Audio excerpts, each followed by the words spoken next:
Hello student, welcome back to Hindi class. बेटा आज हम कृतिका का सेकंड लेसन जॉर्ज पंचम की नाक के बारे में पढ़ेंगे। इसके जो राइटर हैं वो है कमलेश्वर। बेटा जैसे पाकिस्तान पर पहले अमेरिका का शासन हो, जब अमेरिका का शासन था तो वो पाकिस्तानियों पर बहुत अत्याचार करते थे। उसके बाद पाकिस्तान स्वतंत्र देश बन गया और स्वतंत्र देश बन गया, लेकिन अमेरिका के जो एक नेता थे उनकी जो लाट है वो पाकिस्तान में लगी हुई थी और उसकी नाक है वो किसी देश प्रेमी ने तोड़ दी।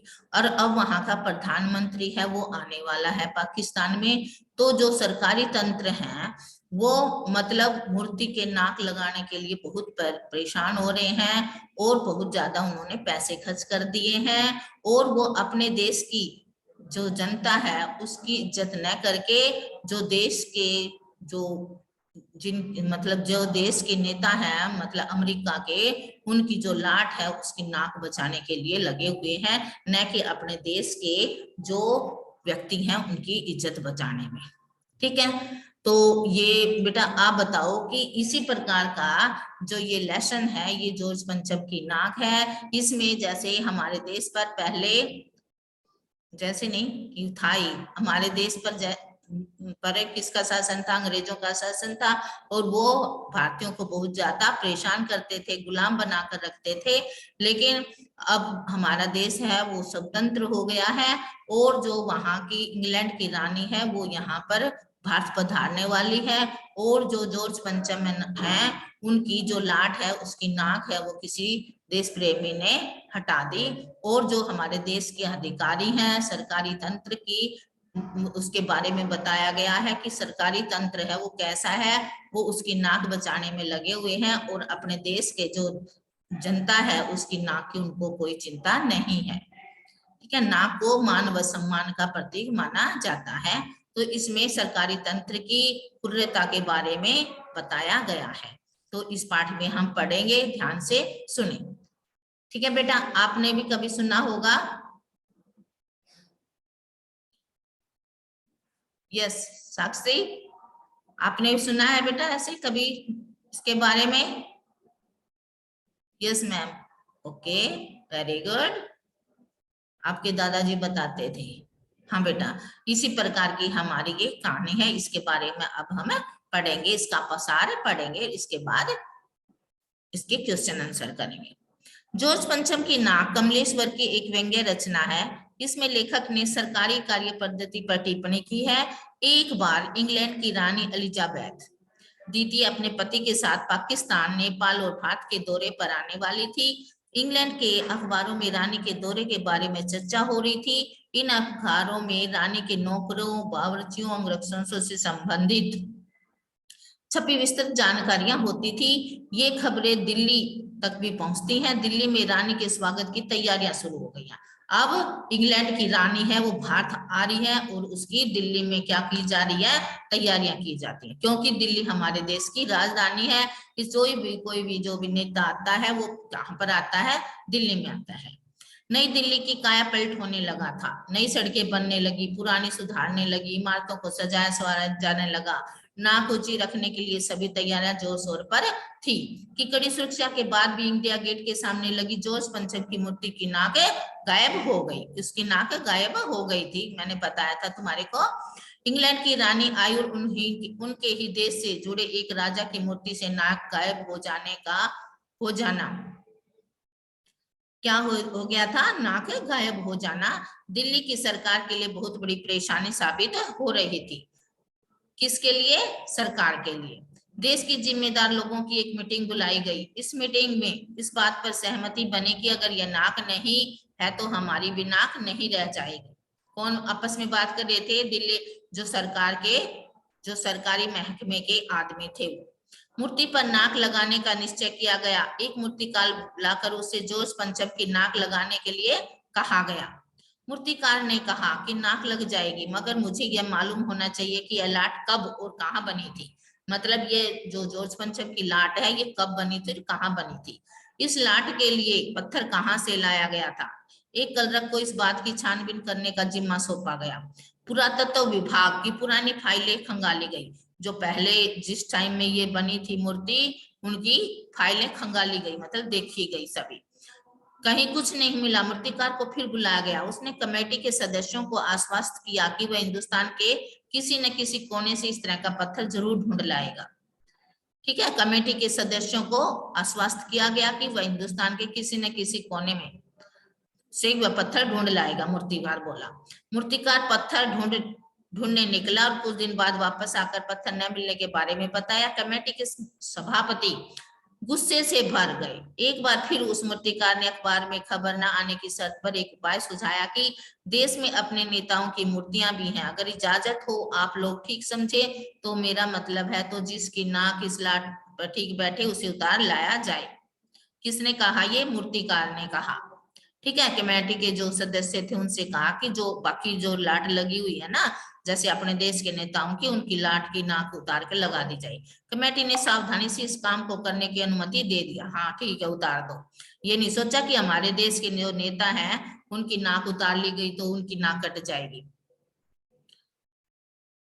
कमेटी ने सावधानी से इस काम को करने की अनुमति दी थी। मूर्तिकार ने एक बार फिर देश भर में घूमकर दादा भाई नौरोजी से लेकर भगत सिंह की मूर्तियों को जांचा परखा और वापस दिल्ली से आकर अपनी कठिनाई बताई कि पूरे हिंदुस्तान की परिक्रमा कराया, मतलब घूम आया, सब मूर्तियां देख आया, सबकी नाकों का नाप लिया, परंतु जॉर्ज पंचम की इस नाक से सब नाक बड़ी निकली। मतलब सभी की इज्जत है, वो इस जॉर्ज पंचम की नाक से ज्यादा थी। इधर रानी के आगमन का समय करीब आ रहा था। अधिकारियों और नेताओं की एक बार फिर बैठक हुई। किनकी? सरकारी अधिकारियों और नेताओं की। इस बार मूर्तिकार ने देश की नाक बचाने के लिए 40 करोड़ आबादी वाले भारत के एक नागरिक की जीवित नाक लगाने का रास्ता सुझाया। देश की नाक बचाने के लिए 40 करोड़ आबादी वाले भारत के एक नागरिक की जीवित नाक, जिंदा नाक, किसी नागरिक की जिंदा नाक लगा दी। कमेटी इस बात से सहमत हो गई। अखबारों ने खबर छपी कि नाक लगने की समस्या हल हो गई है। बस अखबारों में ये खबर छपी कि नाक लगाने की समस्या हल हो गई है। अपनी योजना को पूरा करने के लिए मूर्तिकार ने कमेटी वालों से जीवित नाक लाने और लगाने में मदद मांगी। कमेटी वालों ने मूर्ति के आसपास बने तालाब की सफाई करके ताजा पानी भरा और अगले दिन मूर्ति पर नाक फिट कर दी गई। ये काम कमेटी का होता है ना, तो इसलिए कमेटी वालों को ने कह दिया कि लगा दो और उन्होंने नाक लगा दी गई। और जो क्या था, वहां पर एक तालाब था, उसको सफाई की गई और उसमें जिंदा नाक डाल दिया गया ताकि वो ताजा लगे। यानी ऐसी नाक जो कोई पत्थर की नहीं लगती है। इसके अलावा कोई खबर नहीं थी कि यह जिंदा नाक कैसे लगी थी। बस अखबारों में ये छाप दिया गया कि मूर्ति पर जिंदा नाक लगा दी गई है और ये बिल्कुल नहीं, नाक लगा दी गई है और वो कतई पत्थर की नहीं लगती है। इसके अलावा खबर कोई नहीं छपी थी या जिंदा नाक कैसे लगी थी। इस व्यंग्य में कमलेश्वर ने, जो हमारे इसके लेखक हैं कमलेश्वर जी, जॉर्ज पंचम की नाक के, उन्होंने सरकारी तंत्र की क्रूरता को जॉर्ज पंचम की नाक के बहाने पाठकों के सामने स्पष्ट कर दिया है कि हमारा सरकारी तंत्र कैसा है। जिंदा नाक किसी जिंदा आदमी की ही रही होगी। वह नाक लगाई थी वो किसी आदमी की ही लगाई होगी। वह आदमी इस व्यवस्था का शिकार बना, मतलब उसकी नाक काट दी गई। उसकी हमारी सरकारी तंत्र को कोई चिंता नहीं है। जो सरकार के जो नेता है, ठीक है ना, उनको अधिकारी, उनको इसकी कोई चिंता नहीं है कि उसका क्या हाल होगा। उसकी कोई खबर अखबारों में नहीं थी। ठीक है बेटा, तो ये था हमारा जॉर्ज पंचम की नाक लेसन। अब है इसका फर्स्ट क्वेश्चन, मतलब मैं जो आपसे पूछूंगी आप बताएंगे बेटा। हमारे देश में सरकारी तंत्र में जॉर्ज पंचम की नाक के प्रसंग से जो चिंता और प्रतिक्रियाएं हुई उनका उल्लेख करते हुए बताइए कि आपके मन में इस तंत्र के प्रति क्या क्या धारणाएं बनी हैं। मैंने जो पाठ पढ़ाया है आपको, इस पाठ को पढ़कर मैं दोबारा रिपीट कर रही हूँ बेटा मुस्कान, आपको बताना है ये क्वेश्चन।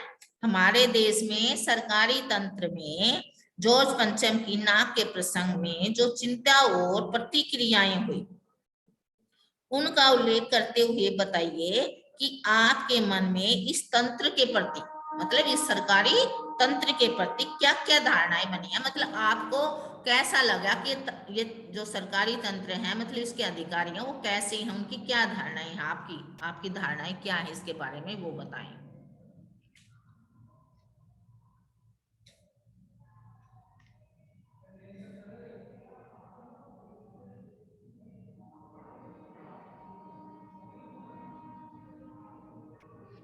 हाँ बोलो।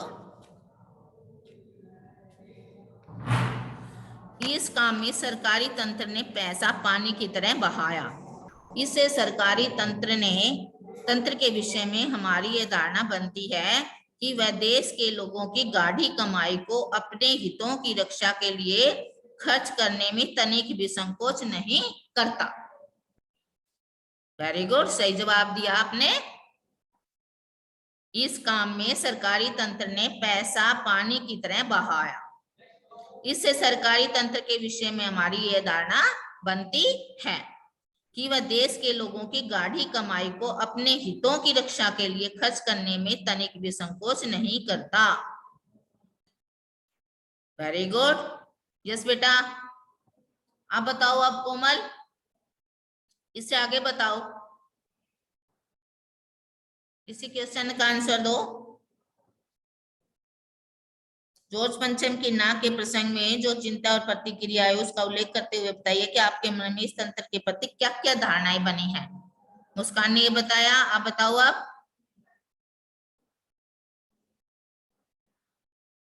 Very good. उनके मन में आज भी अंग्रेजों की गुलामी बसी है। वे अंग्रेजों के मान सम्मान को अपने और अपने महापुरुषों के तथा देश के सम्मान से बढ़कर मानते हैं। Very good. कि जो हमारे देश के सरकारी नेता हैं उनके मन में आज भी अंग्रेजों की गुलामी बसी है। वे अंग्रेजों के मान सम्मान को अपने महापुरुषों के तथा देश के सम्मान से बढ़कर मानते हैं। यस बेटा, आपने बिल्कुल सही आंसर दिया इसका।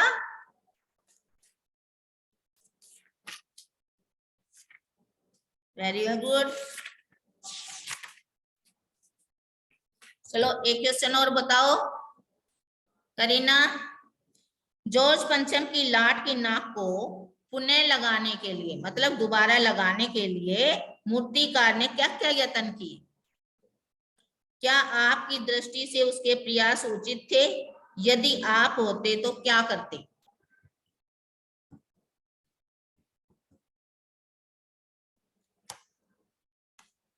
Very good.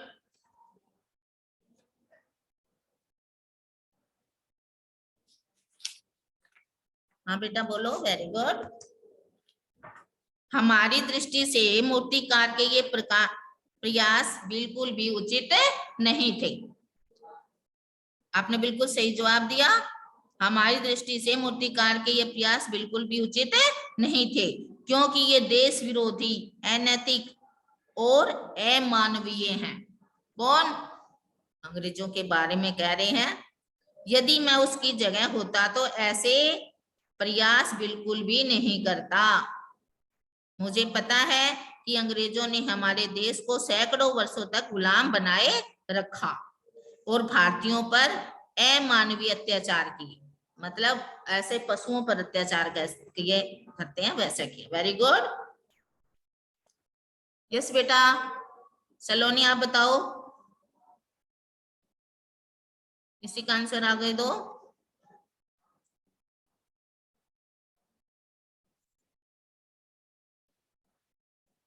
और वेरी गुड। मैं उनके शासक जॉर्ज पंचम की नाक लगाने में कभी भी स्वीकार नहीं करती, मतलब उनके जो उनका शासक था उनकी लाट पर कभी भी नाक लगाना स्वीकार नहीं करती। मैं अपने महापुरुषों और अपने देश का अत्यधिक सम्मान करती हूँ, इसलिए धन के लालच में मैं उनके मान सम्मान को कभी ठेस नहीं पहुंचाती बल्कि उनके सम्मान की रक्षा के लिए अपने प्राणों की बलि दे देती। Very good, very good. आपके बहुत अच्छे विचार हैं बेटा।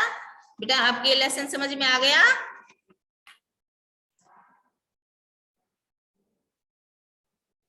ठीक है बेटा, एक क्वेश्चन जो आपको प्रोजेक्ट का राइट करके लाना है वो लिखो। जॉर्ज पंचम की नाक पाठ में देश की किन परिस्थितियों पर व्यंग्य किया गया है? जॉर्ज पंचम की नाक पाठ में देश की किन परिस्थितियों पर व्यंग्य किया गया है? प्रश्नवाचक चिन्ह। पाठ के कथानक के आधार पर लिखिए। पूर्ण विराम।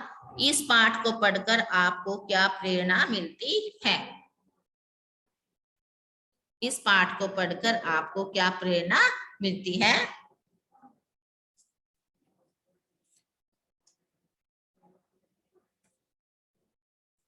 ठीक है बेटा, तो इसमें ये लगता है कि जो मूर्तिकार था उसने पैसों की लालच में आकर भी ये काम किया,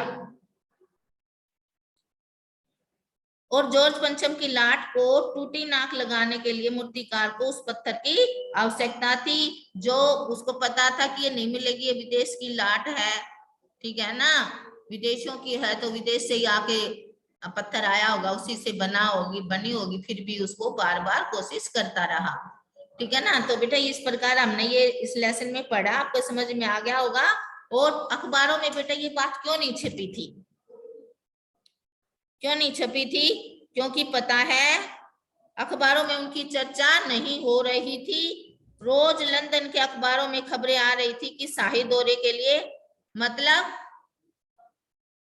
रानी आ रही है, वहां के अखबारों में छप रही थी, लेकिन अपने यहाँ पर ज्यादा अखबारों में इस प्रकार की चर्चा नहीं हो रही थी। और जो नाक लगाई गई थी, जिंदा नाक लगाई गई थी, उसके बारे में अखबारों में नहीं छपे थी, क्योंकि पता था कि उस पर जो नाक लगाई थी वो किसकी थी? किसी जिंदा इंसान की थी। अगर वो बताया गया तो उसके विरोध में लोग खड़े हो जाते, क्योंकि यह काम भारतीय शान के खिलाफ था, इसलिए अखबारों में ये बात नहीं छापी गई थी। ठीक है बेटा, ये लेसन समझ में आ गया हो गया? और कोई क्वेश्चन पूछना चाहते हो तो पूछ सकते हो इसमें से, आपके कुछ समझ में नहीं आया हो तो। ठीक है बेटा, आ गया ना? Very good. इसको अच्छे से एक बार फिर रिवाइज कर लेना, रीड कर लेना। ओके, बी सेफ बेटा, बी केयर।